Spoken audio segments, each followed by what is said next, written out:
அநேக இடங்களிலும் லேசானது முதல் மிதமான மழை பெய்யக்கூடும். கனமழை எச்சரிக்கை பொறுத்தவரையில் அடுத்து வரும் 24 மணி நேரத்திற்கு டெல்டா மாவட்டங்கள் கன்னியாகுமரி, தூத்துக்குடி, தென்காசி ஆகிய மாவட்டங்களில் ஓரிரு இடங்களில் கனமுதல் மிக கனமழைக்கும், நெல்லை மாவட்டத்தில் ஓரிரு இடங்களில் அதிக கனமழைக்கும், ஏனைய தென் தமிழக உள் மாவட்டங்களில் ஓரிரு இடங்களில் கனமழைக்கும் பெய்யக்கூடும். நாளை தெற்கு அந்தமான் கடல் பகுதியில் வளிமண்டல மேலடுக்கு சுழற்சி உருவாகும். அதனைத் தொடர்ந்து வருகின்ற 48 மணி நேரத்தில் காற்றழுத்த தாழ்வு பகுதியாக உருவாகி இது மேற்கு வடமேற்கு திசையில் நகர்ந்து தமிழக கடற்கரையின் பகுதிகளை நோக்கி நகரக்கூடும். இதன் காரணமாக 17, 18 தேதிகளில் டெல்டா மாவட்டங்கள் உள்ளிட்ட வட தமிழகத்தின் கடலோர மாவட்டங்களில் கனமுதல் மிக கனமழை பெய்யக்கூடும். மீனவர்களுக்கான எச்சரிக்கை பொறுத்தவரையில் இன்று குமரிக்கடல் பகுதியில் சூறைக்காற்றானது மணிக்கு 35 முதல் 45 கிலோமீட்டர் வேகத்தில் வீசக்கூடும் என்பதால் மீனவர்கள் இன்று குமரிக்கடல் பகுதியில் செல்ல வேண்டாம் என்று அறிவுறுத்தப்படுகிறார்கள். மேலும் 15, 16, 17 தேதிகளில் அந்தமான் கடல் பகுதி, தென்கிழக்கு வங்கக்கடல் பகுதி மற்றும் தென்மேற்கு வங்கக்கடல் பகுதிகளில் சூறைக்காற்றானது மணிக்கு 35 முதல் 45 கிலோமீட்டர் வேகத்தில் அவ்வப்பொழுது 55 கிலோமீட்டர் வேகத்தில் வீசக்கூடும் என்பதால் 15, 16, 17 தேதிகளில் இந்த பகுதிகளுக்கு செல்ல வேண்டாம் என்று அறிவுறுத்தப்படுகிறார்கள். வடகிழக்கு பருவமழையை பொறுத்தவரையில் தமிழகம், புதுவை, காரைக்கால் பகுதிகளில் கடந்த அக்டோபர் 1 முதல் இன்று வரையிலான காலகட்டத்தில் பதிவான மழையின் அளவு 54 சென்டிமீட்டர்.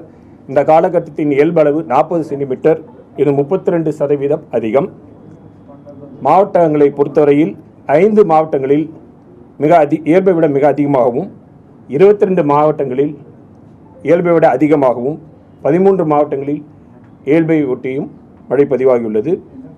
நேற்று வரைக்கும் பார்த்தீங்கன்னா 16% இயல்பை விட அதிகமாக இருந்தது. இன்று ஒரே நாளில் 32% இயல்பை விட அதிகமாக இருக்குது. கிட்டத்தட்ட 16% ஒரே நாளில் பரவலாக மழை பெய்த நிலையில் மழை அதிகம். ஓகேங்களா?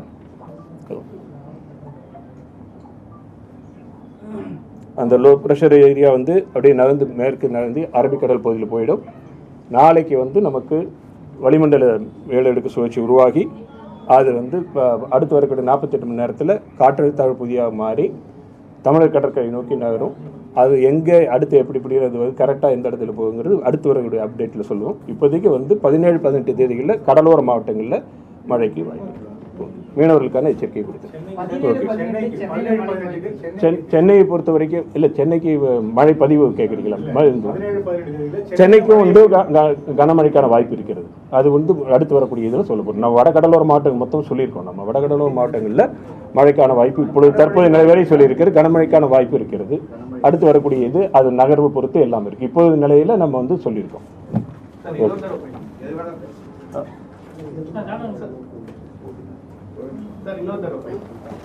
இன்னைக்கு பொறுத்தவரை இந்த தென்காசி நெல்லை பகுதிகளில் ரொம்ப ஹெவி ரெயின் இருக்கும் அப்படிங்கிற மாதிரி நம்ம கொடுத்துருக்கோம். 29 இடங்கள்ல பதிவாயிருக்கு. நம்ம கொடுத்துருக்கோம்.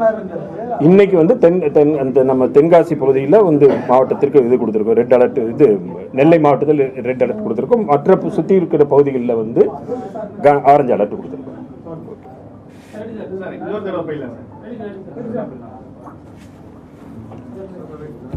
நேற்று மன்னார் வளைகுடா மற்றும் அதை ஒட்டியுள்ள பகுதிகளில் நிலவிய காற்றழுத்த தாழ்வு பகுதி இன்று லட்சத்தீவு மற்றும் மாலத்தீவு பகுதிகளில் நிலவுகிறது. இது அடுத்து வரும் 24 மணி நேரத்தில் மேற்கு திசையில் நகர்ந்து படிப்படியாக வலுக்குறையக்கூடும். கடந்த 24 மணி நேரத்தில் தமிழகம், புதுவை, காரைக்கால் பகுதிகளில் பெரும்பான்மையான இடங்களில் கனமுதல் மிக கனமழை பெய்துள்ளது. 29 இடங்களில் அதிக கனமழையும், 81 இடங்களில் மிக கனமழையும், 168 இடங்களில் கனமழையும் பதிவாகியுள்ளது. அதிகபட்சமாக நெல்லை மாவட்டம் ஊத்து பகுதியில் 54 சென்டிமீட்டர் மழை பதிவாகியுள்ளது. அடுத்து வரும் 24 மணி நேரத்தை பொறுத்தவரையில் தென் தமிழகத்தில் பெரும்பாலான இடங்களிலும், வட தமிழகத்தில் ஒரு சில இடங்களிலும் லேசானது முதல் மிதமான மழை பெய்யக்கூடும். கனமழை எச்சரிக்கை பொறுத்தவரையில் அடுத்து வரும் 24 மணி நேரத்திற்கு டெல்டா மாவட்டங்கள் கன்னியாகுமரி, தூத்துக்குடி, தென்காசி மாவட்டங்களில் ஓரிரு இடங்களில் கனமுதல் மிக கனமழையும், நெல்லை மாவட்டத்தில் ஓரிரு இடங்களில் அதிக கனமழைக்கும் வாய்ப்புள்ளது. ஏனைய தென் தமிழகத்தின் உள் மாவட்டங்களில் ஓரிரு இடங்களில் கனமழைக்கான வாய்ப்பு உள்ளது. நாளை தெற்கு அந்தமான் கடல் பகுதியில் வளிமண்டல மேலடுக்கு சுழற்சி உருவாகக்கூடும். அதனைத் தொடர்ந்து வருகின்ற 48 மணி நேரத்தில் காற்றழுத்த தாழ்வு பகுதி உருவாகி மேற்கு வடமேற்கு திசையில் தமிழக கடற்கரை பகுதியில் நோக்கி நகரக்கூடும். இதன் காரணமாக 17-18 தேதிகளில் வட கடலோர மாவட்டங்களில் கனமழைக்கான வாய்ப்பு உள்ளது. மீனவர்களுக்கான எச்சரிக்கையை பொறுத்தவரையில் குமரிக்கடல் பகுதியில் இன்று சூறாவளி காற்று வீசக்கூடுவதால் இன்று மீனவர்கள் செல்ல வேண்டாம் என்று அறிவுறுத்தப்படுகிறார்கள். மேலும் 15, 16, 17 தேதிகளில் அந்தமான் கடல் பகுதி, தென்கிழக்கு வங்கக்கடல் மற்றும் தென்மேற்கு வங்கக்கடல் மற்றும் அதனை ஒட்டியுள்ள மத்திய வங்கக்கடல் பகுதிகளில் சூறாவளி காற்றானது 35 முதல் 45 கிலோமீட்டர் வேகத்தில் அவ்வப்பொழுது 55 கிலோமீட்டர் வேகத்தில் வீசக்கூடும் என்பதால் மீனவர்கள் 15, 16, 17 தேதிகளில் இந்த பகுதிகளுக்கு செல்ல வேண்டாம் என்று அறிவுறுத்தப்படுகிறார்கள். தமிழகம், புதுவை, காரைக்கால் பகுதிகளில் வடகிழக்கு பருவமழை அக்டோபர் 1 முதல் இன்று வரையிலான காலகட்டத்தில் பதிவான மழையின் அளவு 54 சென்டிமீட்டர். இந்த காலகட்டத்தின் இயல்பு அளவு 40 சென்டிமீட்டர். இது 32% இயல்பை விட அதிகம்.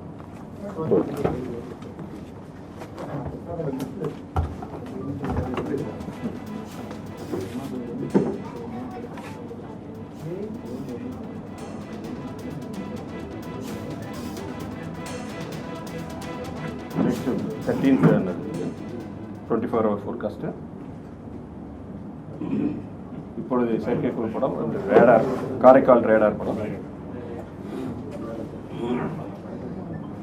கடந்த 24 மணி நேரத்தில் பெரும்பாலான இடங்களில் மழை பெய்திருக்கிறது. கனமழை, மிக கனமழை, 29 இடங்களில் அதிக கனமழை. 24 சென்டிமீட்டர், 1 சென்டிமீட்டர் இருந்திருக்கும், உள்ள இருக்கும்ல. 24 மணி நேரத்தில் 54 சென்டிமீட்டர்.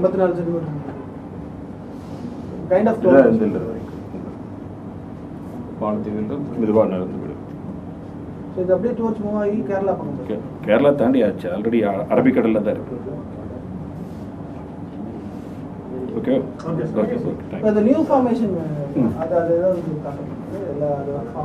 நாளைக்கு